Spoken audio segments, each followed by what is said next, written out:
રાજ્યના પ્રદેશ પ્રમુખની વાત કરીએ, લાસ્ટ ટર્મમાં 19માં 6,89,000 મતોથી દેશમાં નંબર 1 સી.આર. પાટીલ જીત્યા હતા અને આ વખતે એમનો જ રેકોર્ડ બ્રેક કરી ને 7,73,551 મતોના કારણે સી.આર. પાટીલ જંગી લીડથી જીત્યા છે।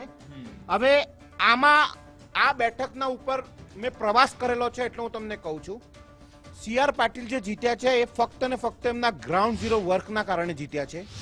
એવો ગ્રાઉન્ડ ઝીરો વર્ક એમને કર્યું છે જે બધા જ દેશના સાંસદોને કરવું જોઈએ, ઇરરેસ્પેક્ટિવલી એ કયા પાર્ટીના સાંસદ છે એનાથી કોઈ લેવા દેવા નથી, પણ જનતાના કામ કરીને તમે કેવી રીતે મત મેળવી શકો એ સી.આર. પાટીલથી શીખવું જોઈએ।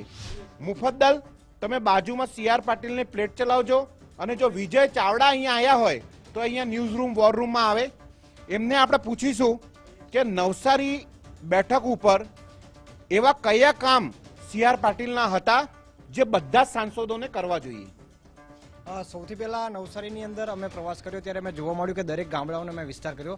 નવસારી લોકસભામાં 367 જેટલા ગામડા હતા, ત્યાં તમામ ગામડામાં જઈને જોયું તો પીએમ ઉજ્જવલા યોજના છે, ત્યાં 100% તમામ લોકોને એમને ગેસની બોટલ જે આવે સબસિડી દ્વારા એ આપવામાં આવી। સાથે જ પીએમ મિત્ર પાર્ક પણ એ નવસારીની અંદર હવે આવી રહ્યો છે, જે ટેક્સટાઇલ ઉદ્યોગનું હબ કહેવાય સુરત, અને તે જ હવે નવસારીમાં આવે છે એટલે ટેક્સટાઇલ ઉદ્યોગમાં પણ સારી એવી ત્યાંના વેપારીઓને મદદ મળશે। સાથે જ અલગ અલગ જે યોજના છે, સુકન્યા સમૃદ્ધિ યોજના છે, ત્યાંની તે તમામ દીકરીઓ છે તેને બેંકમાં ખાતું ખોલાવી અને ત્યાં તમામ દીકરીઓને પ્રથમ જે પેલો હપ્તો ભરવાનો આવે તે સી.આર. પાટીલે એનજીઓની મદદથી કઈ રીતે સામાજિક સંસ્થાઓનો સહકાર લઈ શકાય, કઈ રીતે કામગીરી કરી શકાય, કઈ રીતે લોકોને મદદ કરી શકાય, તે માટે એનજીઓની મદદથી એમને પ્રથમ હપ્તો 570 લાખ રૂપિયા ત્યાં જે દીકરીઓના છે બેંક ખાતામાં ભરી આપ્યા। એવું કહેવાય વિકાસ કે પોલિટિક્સમાં એક શબ્દ વારે ઘડી આવે, સોશિયલ એન્જિનિયરિંગ।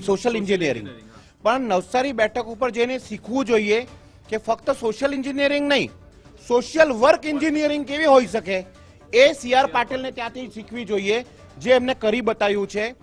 ત્યાં સ્મોક ફ્રી વિલેજ, સુકન્યા સમૃદ્ધિ યોજના, પ્રધાનમંત્રીની જેટલી બી મોટી યોજનાઓ છે, ગરીબ આવાસ કલ્યાણ હોય, કિસાનનું સમૃદ્ધિ યોજનાઓ હોય, ખેતીવાડીનું હોય, પીએમનો ઘરનું ઘર હોય, નલથી જલ હોય, વાંસદા અને ગણદેવા જેવા મોટા ડુંગરો ઉપર બી આદર્શ ગામો બનાવ્યા છે, ચીખલી પ્રથમ ગામ।